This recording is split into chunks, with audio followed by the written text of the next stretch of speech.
Hello again, and welcome back to Everyday Anarchism, the show that finds anarchism, non-domination, cooperation, mutual aid in your everyday life.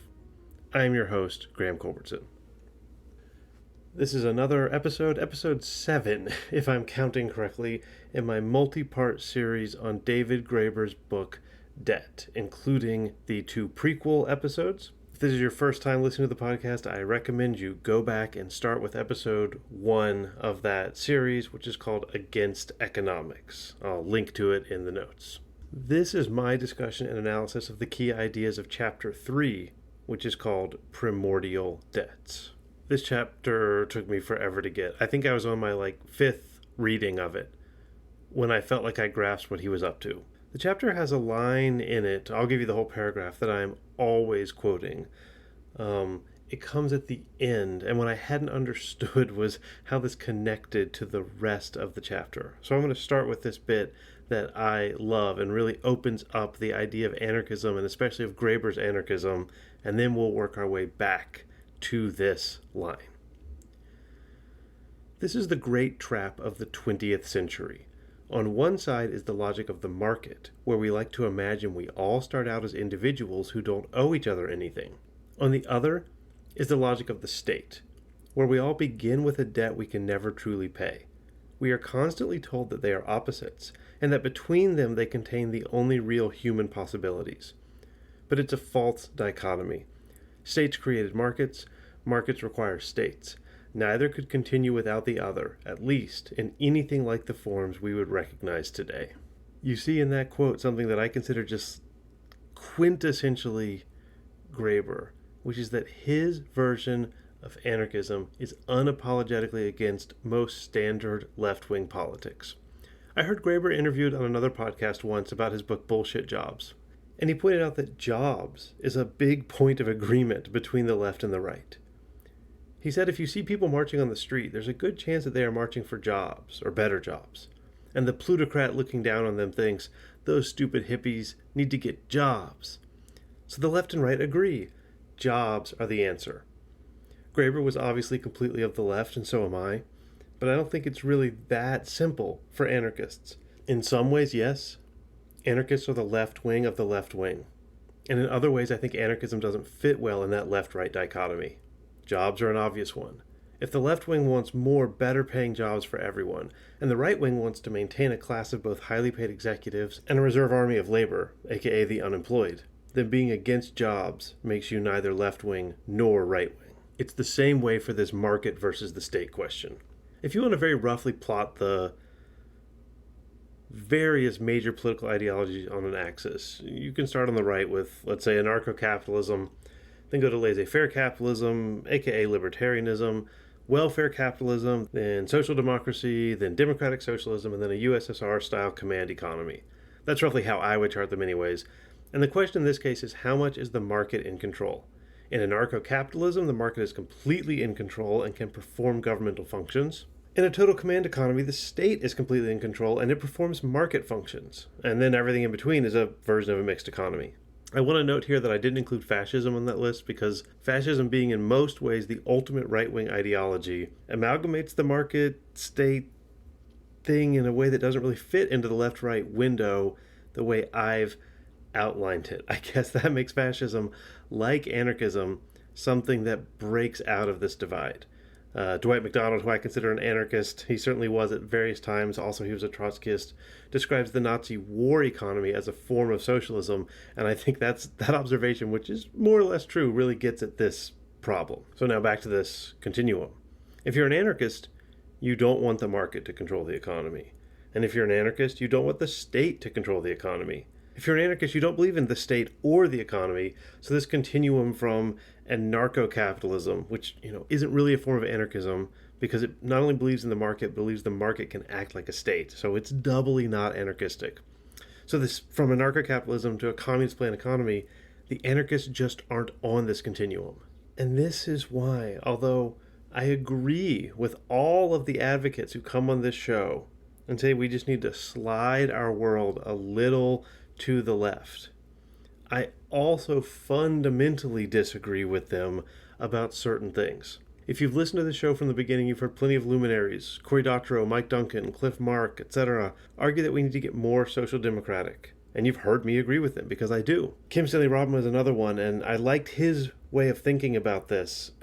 It does the best job of generating solidarity on the left. The only difference between a moderate Republican and an anarcho-communist that really matters is somewhere in the future. If you can think about Election Day and the choices between Hillary Clinton and Donald Trump, there's no dispute between the moderate Republican and the anarcho-communist. They both want the exact same thing in that moment. They want to defeat Trump. Somewhere down the line, we're going to break apart. But right now, everyone to the left of where things are right now is on the same side. But although I think that's a good way of thinking, I also think that somewhere down the line, the break is coming, and it's different from just sliding further down that continuum to the left. And, that stupid horseshoe theory of politics, as wrong as it is about so many things, it is right about this. Anarchism is off the map. It's not on the continuum. And that's because it rejects both state and market. If you haven't accepted Kropotkin's central claims, which obviously I have, about anarchism and people and how the world works, it just makes sense that what we need is a system that does a better job of giving people what they need, and that a democratic or worker-controlled government is the best way to take power back from the corporations and give it to the people. But I don't really think we need any sort of system. We just need to live our lives in our communities. And the government that you think will protect you from corporations, well, the only way you get corporations is if they are legally incorporated, and that comes from the government. And the only way you have an empowered government is if there's some sort of commercial activity that runs through the government via taxes, aka the economy or the market. The belief that the government is the answer is wrong. I would say that. This is an anarchist podcast. Even though, when I say that makes me agree with Ronald Reagan. But he was also wrong, because he thought the answer was the market. And the market is the government, and the government is the market. I don't think it's a mistake that the guy who said the government can't help you literally represented the government. The best way I have to make sense of this comes from Friedrich Nietzsche. And Graeber is about to talk about Nietzsche a ton in the next chapter. And just weirdly, I'm using the same chunk of Nietzsche that Graeber is using, but it's actually unrelated to the points Graeber wants to make. Nietzsche, by the way, is also at least a philosophical anarchist. So in chapter 4, you'll hear about Nietzsche's discussion of how debt and guilt are the same thing. And when he's talking about that, guilt and debt, he also starts talking about punishment and why we punish. And Nietzsche says when we punish, we keep doing the exact same thing. Our punishments haven't changed much. Our explanations for why we punish changes. But those explanations aren't the important thing. The important thing is the activity, and we keep doing it, and we don't know why. Here's Nietzsche. To return to our subject, namely punishment, one must distinguish two aspects. On the one hand, that in which it is relatively enduring, the custom, the act, the drama, a certain strict sequence of procedures. On the other, that in which it is fluid, the meaning, the purpose, the expectation associated with the performance of such procedures. The procedure itself will be something older, earlier than its employment in punishment. That the latter is projected and interpreted into the procedure, which has long existed but been employed in another sense. In short, that the case is not as has been hitherto assumed by our naive genealogists of law and morals, who have one and all thought of the procedure as invented for the purpose of punishing. So what Nietzsche is saying is that people punish because they've always punished, and then they make up reasons for why they've punished. And then those reasons change, but they keep doing the thing, and they don't even remember why those punishments started. That's lost to the mists of time. And that, I think, is what is going on with these theories of state socialism. The state government, it is all about hierarchy. It was born in force and pain and murder. That's why it was created, and I think Graeber and Wingrove wanted to bring that out of the mists of time in the dawn of everything. But people who believe in democracy and are trying to be against hierarchy just keep telling us that we need to have senators and prime ministers and taxes in the name of equality. But the procedure, which is you get a group of people together in a big fancy building somewhere, and they can demand taxes of you, and also your life, is still happening. We've projected this idea of democracy into it. But the procedure of hierarchical centralized power hasn't changed. You used to have to pay taxes to a king, which he would use to pay soldiers in the name of his own glory. Now you pay taxes to a government, which uses those taxes to pay soldiers in the name of democracy. The only thing that's changed is the names. So now that I've gone on for a bit about this, let me take you to Graeber's story of how we got to this confusion about what we are up to when we pay taxes. It is taking part in hierarchy. It's not about serving one another and contributing.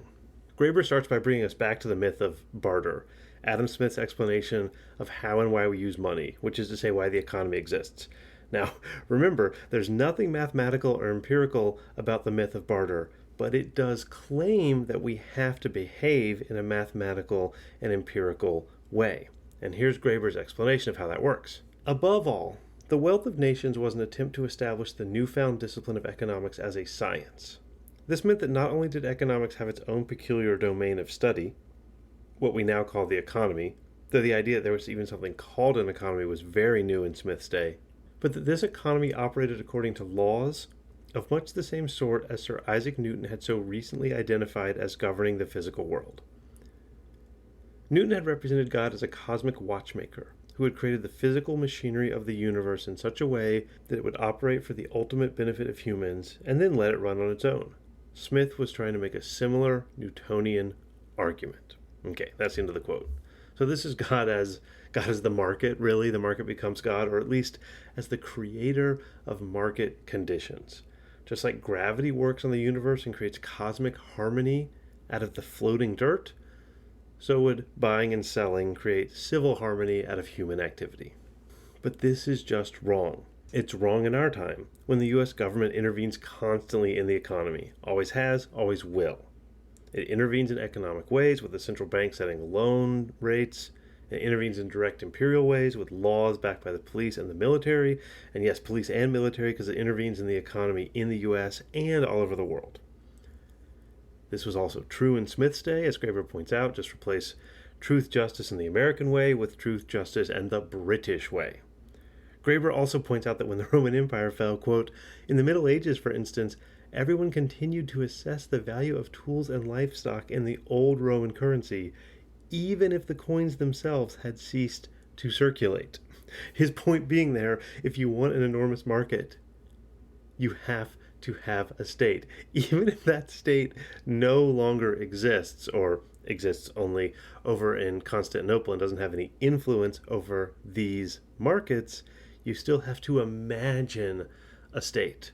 Without the state, without the government, there's no economy, there's no market. Much of the rest of this chapter is a description of chartalism, which is the wacky, iconoclastic, weirdo idea that money has value because governments say it has value. As you know by now, chartalism is correct. The only opposition to it is the idea that money is intrinsically value, like silver is really good. This is dumb. The chartalists are right about that. But Graeber thinks he's found a nationalist canker hiding in the heart of chartalism, and by extension, in modern monetary theory as a set of policies, and in all left-wing attempts to make government money work for us. This is where Graeber tells one of the most famous stories from this book, one that he admits is oversimplified, but is also essentially true. Here's Graeber. Why did kings make subjects pay taxes at all? This is not a question we're used to asking. The answer seems self-evident. Governments demand taxes because they wish to get their hands on people's money. But if Smith was right, and gold and silver became money through the natural workings of the market completely independently of governments, then wouldn't the obvious thing be to just grab control of the gold and silver mines? Then the king would have all the money he could possibly need. In fact, this is what ancient kings would normally do. If there were gold and silver mines in their territory, they would usually take control of them. So what exactly was the point of extracting the gold, stamping one's picture on it, and causing it to circulate among one's subjects, then demanding that those same subjects give it back again? This does seem a bit of a puzzle. But if money markets do not emerge spontaneously, it actually makes perfect sense. Because this is the simplest and most efficient way to bring markets into being. Let us take a hypothetical example. Say a king wishes to support a standing army of 50,000 men. Under ancient or medieval conditions, feeding such a force was an enormous problem. Unless they were on the march, one would need to employ almost as many men and animals just to locate, acquire, and transport the necessary provision. On the other hand, if one simply hands out coins to the soldiers and then demands that every family in the kingdom was obliged to pay one of those coins back to you, one would, in one blow, turn one's entire national economy into a vast machine for the provisioning of soldiers, since now every family, in order to get their hands on the coins, must find some way to contribute to the general effort to provide soldiers with the things they want. Markets are brought into existence as a side effect. All right, that's the end of the quote. Kings make money, which is what makes markets, and kings do it for their own power. The left-wing dream of seizing the power of the king to stop the power of the market is actually incoherent. We like to complain that corporations are making too much money from making weapon systems for the Department of Defense, but that's kind of the whole point of government. And although I like the idea of seizing the government and having it make food and shelter instead of guns and bombs, Graeber has convinced me that the market is just a government racket. And if the thing that created the monster is the government, giving the government more power is the wrong solution. Which brings me, this is kind of a side note, but it keeps coming up, to the question of UBI versus a jobs guarantee. Graeber completely believed in modern monetary theory, which is a theory of where money came from, aka it was made up from debts but within a state system. But if you ask MMT people what it means, they will often give you a description of how money came to be and a set of policy proposals, the most important of which is a jobs guarantee. But this is not part of the theory. This is an idea of what we could do if the theory is true. There's this thinking, if money is just made up by the government, and, jobs are good, then it should be the government's job to give people what they want, which is a job. Democratically controlled jobs for everyone. But the only way to make a jobs guarantee work without massive inflation is tons of taxes. And the only way to enforce taxes is with lots of police and lawyers. So if you want a jobs guarantee, you'll end up with a bunch of hierarchy and bosses and markets and everything that you just had in that example of the soldiers being paid in gold and the peasants being taxed in gold. I mean, not only will the logic be the same, but some of the jobs will be soldiers of taxation. Universal basic income, I think, reverses the whole logic. Instead of you owing the government tax, and also owing the government your job, the government owes you. In UBI, it's your face, not the king's, on the money. There will still be a market, I guess, but it's kind of an anti-market. You, not the government, create the market. And I'm on record, and I will stay on record, that this inversion of things, I think, will weaken both market and government and empower individual and communities. I don't think a jobs guarantee would have that same effect. Although I still agree with Kim Stanley Robinson's position that all the steps in the right direction, like a jobs guarantee, would still be good. Let's get back to this argument that Graeber's making. So at this point, if you're with him, you believe that the government and the market are not opposed. In fact, the economy or the market is a tool created by governments to enhance their power. Plenty of people still know this story and think you can seize the government and make it work against the market for the people. I'm not one of them. Or rather, I just think that's always going to be a temporary or partial solution. But we haven't gotten yet to primordial debts, the other big myth. That is the title of this chapter. Graeber says that this is the myth of the Chartalists, which means this is also the myth of the jobs guarantee and the democratic socialists. Graeber doesn't locate the myth of barter as right-wing and the myth of primordial debts as left-wing, but I am doing that. I think at least in 2023, that's how they work. So the people who have articulated primordial debt theory, a group of mostly French thinkers located in the Vedas, I'm not sure how good of a claim that is. Hopefully Bill Maurer will be able to answer that when he's on the show. But here's Graeber's explanation of primordial debt theory. The core argument is that any attempt to separate monetary policy from social policy is ultimately wrong. Primordial debt theorists insist that these have always been the same thing. Governments use taxes to create money, and they are able to do so because they have become the guardians of the debt that all citizens have to one another. This debt is the essence of society itself. It exists long before money in markets, and money in markets themselves are simply ways of chopping pieces of it up. Let me explain this logic and how I think it fits into left-wing thinking. The reason the government can tell you what to do is that by yourself, you are nothing. You're less than nothing. By yourself, you wouldn't be born. And when you are born, you owe everyone who came before you everything. You have not just nothing, but infinite debt. And you have to contribute to society, which the government is just another word for society, because of how much you owe. This is, I think, the opposite of mutual aid, in which everyone is always horizontally equal. This is a logic of vertical hierarchy. The Congress of Bread doesn't mean that you owe everyone who lived before you for bread. It means that the world is ready to welcome you because humans loved you before you were born. Mutual aid says we're all in this together, so we've got to keep pushing forward together. Primordial debt says that this was all put together before you were here, so you've got to pay it back. Graeber elaborates. The primordial debt, writes British sociologist Geoffrey Ingham, quote, is that owed by the living to the continuity and durability of the society that secures their individual existence. That's the end of Ingham, and then Graeber says, in this sense, it's not just criminals who owe a debt to society. We are all, in a certain sense, guilty. We are all criminals. We all owe society infinitely. If there is such a thing as society, and if the government represents it, we all owe the government everything. Have you ever noticed how often progressives talk about instituting a national service?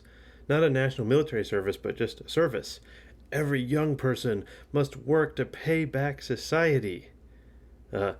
Notice they never say that it should be instituted for everyone and people their age, only for the younger people, the people who owe them. And notice that it's never conceived of as an international service. This is just another version of that jobs guarantee. You have to contribute to society. And this idea that you have to contribute to society, well, actually, even though I think the left-wingers emphasize the myth of primordial debt, whereas the right-wingers emphasize the myth of barter, this idea of contributing to a society that you owe is something that left-wingers and right-wingers seem to agree on again. But if we take the primordial religious element of this seriously, and I'm not sure I do, and I'm not qualified to judge anything in the Vedas, Graeber identifies another problem. How do we go from that absolute debt we owe to God to the very specific debt we owe our cousins or the bartender? The answer provided by primordial debt theorists is, again, ingenious. If taxes represent our absolute debt to the society that created us, then the first step toward creating real money comes when we start calculating much more specific debts to society. Systems of fines, fees, and penalties, or even debts we owe to specific individuals we have wronged in some way, and thus to whom we stand in a relation of sin or guilt. Okay, that's the end of the quote. Now, I assume it seems intuitive to you that you live in a society, and the government represents that society. But it isn't actually a natural way of being. Not in the way that it makes sense to owe a group that you definitely know who that group is and that you're a part of it and that other people are not part of it and you owe that group and you don't owe those other people. Graeber goes off on this for a while. Probably the biggest problem in this whole body of literature is the initial assumption that we begin with an infinite debt to something called society. It's this debt to society that we project onto the gods. It's this same debt that then gets taken up by kings and national governments. What makes the concept of society so deceptive is that we assume the world is organized into a series of compact modular units called societies, and that all people know which one they're in. Historically, this is very rarely the case. Imagine I'm a Christian Armenian merchant living under the reign of Genghis Khan. What is society for me? Is it the city where I grew up? The Society of International Merchants, with its own elaborate codes of conduct within which I conduct my daily affairs? Other speakers of Armenian, Christendom, or maybe just Orthodox Christendom, or the inhabitants of the Mongol Empire itself, which stretched from the Mediterranean to Korea? Historically, kingdoms and empires have rarely been the most important reference points in people's lives. Kingdoms rise and fall, they also strengthen and weaken. Governments may make their presence known in people's lives quite sporadically, and many people in history were never entirely clear whose government they were actually in. Even until quite recently, many of the world's inhabitants were never even quite sure what country they were supposed to be in or why it should matter. All right, that's the end of that quote. So all of this stuff about owing the government only makes sense within the nation state. The only way any of this can make sense, a jobs guarantee, national service, even just paying taxes, is if there's a horizontal grouping of people that's really clean and cut off from everyone else, and then those people have a single vertical sovereign ruling over them. Even if it's a democratic leviathan, there still has to be this vertical hierarchy that's made up of these people who all belong together. So you see, this wouldn't have made sense in any Neolithic or Paleolithic society. It wouldn't have made sense in Rome or Athens or ancient China or with the Incas or the Mayas. It only makes sense with the modern nation state. That this idea that there's something called society to which you owe everything and therefore you have to contribute to it. Here's some more Graeber. One might even say that what we really have in the idea of primordial debt is the ultimate nationalist myth. Once we owed our lives to the gods that created us, paid interest in the form of animal sacrifice, and ultimately paid back the principal with our lives. Now we owe it to the nation that formed us, pay interest in the form of taxes, and when it comes time to defend the nation against its enemies, to offer to pay it with our lives. And now I think we truly see what a lie, what a specifically 19th or very late 18th century lie the myth of primordial debt is. It was pretty much made up in 1793 to justify the mobilization of the entire male population of France.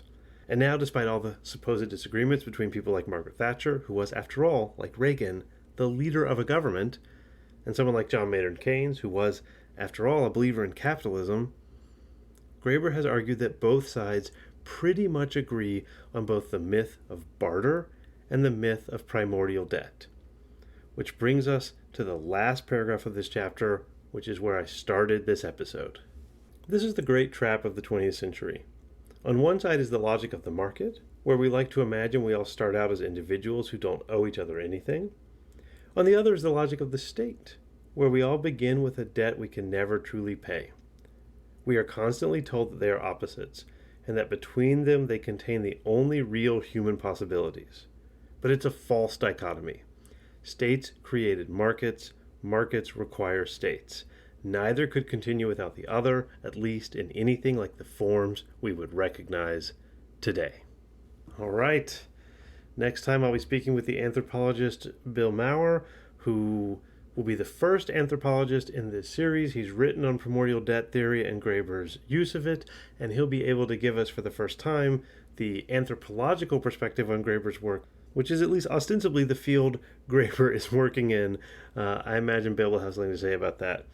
Remember, you can always find me at everydayanarchism.com. You can email me at everydayanarchismpodcast@gmail.com.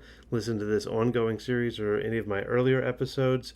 Can always use your help financially. You can give at everydayanarchism.com, or you can tell a friend, or rate or review the podcast on Apple Podcasts, on Spotify. All of these are a huge help. Finally, the music, which you are about to hear, is by David Hill.